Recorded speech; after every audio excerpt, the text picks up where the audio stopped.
ఆంధ్రప్రదేశ్ శ్రీకాకుళం జిల్లా మానవ మనుగడకు ప్రధానమైన వ్యవసాయ రంగాన్ని వైకాపా ప్రభుత్వం నిర్లక్ష్యం చేసిందని ఎమ్మెల్యే గొండు శంకర్ మండిపడ్డారు.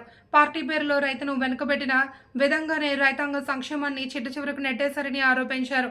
శ్రీకాకుళం గ్రామీణ మండల పరిధిలోని చింతాడ వద్ద వంశధార కుడి కాలువ ప్రధాన కాలువ ఎత్తిపోతల పథకాన్ని ఆయకట్టు రైతులు టీడీపీ నేతలతో కలిసి ఆయన గురువారం పరిశీలించారు. ప్రధాన కాలువను అనుసరించి ఆంపోలు వరకు పర్యటించిన ఆయన కాలువ పనుల నిర్వహణపై అసంతృప్తి వ్యక్తం చేశారు. అసెంబ్లీ సమావేశాల అనంతరం తిరిగి కాలువ పనులను పరిశీలిస్తామని, చివరి భూముల వరకు సాగునీరు అందజేసి రైతాంగానికి అండగా ఉంటామని గొండు శంకర్ భరోసా ఇచ్చారు. ఇవన్నీ కూడా చూడడం జరిగింది. అలాగే ఇది 27 AR కూడా చూడడం జరిగింది. స్టార్టింగ్ నుండే ప్రాబ్లమ్స్ మొదలెట్టారు.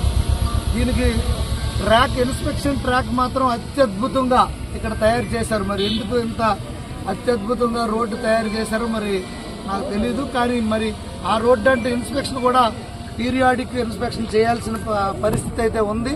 కానీ ఇక్కడ గత 5 సంవత్సరాలుగా పారడ మట్టి కూడా తీసిన పాపాన పోలేదు. ఇక్కడ నాయకులు కానీ ప్రభుత్వం కానీ మరి గత వైసీపీ ప్రభుత్వం కానీ ఏం చేసిందో తెలియదు.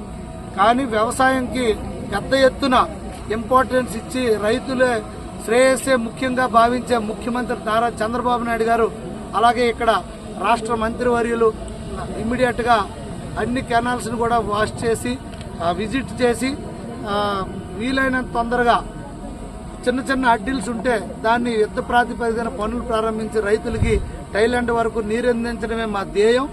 ఆ నీరు కూడా పంట కోతకు వచ్చే వరకు కూడా రైతులందరికీ అందించడానికి మా యొక్క ధ్యేయం. దాంట్లో భాగంగా ఈరోజు విజిట్ పెట్టాం. ఇంకా ముందుకు వెళ్ళి అంతా చూస్తాం. ఇక్కడ చాలా అక్రమ కట్టడాలు కానీ అలాగే ఎటువంటి పూడికి తీత కూడా లేదు. పూర్తిగా దీన్ని నిర్లక్ష్యం చేసిన పరిస్థితి.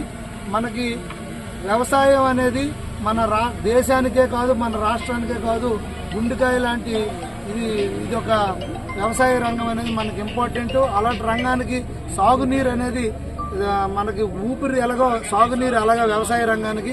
కానీ అలాంటి సాగునీటిని పూర్తిగా నిర్వీర్యం చేసిన గత ప్రభుత్వం యొక్క తప్పిదాలను మొత్తం మేము అది క్లియర్ చేసి ముందుకు వెళ్ళి రైతులందరికీ శ్రేయస్కరంగా వాళ్ళకి సాగునీరు అందించి పంటలు బాగా పండే విధంగా వారి కోసం మేము అన్ని ఏర్పాట్లు చేస్తామని సందర్భంగా తెలియజేసుకుంటూ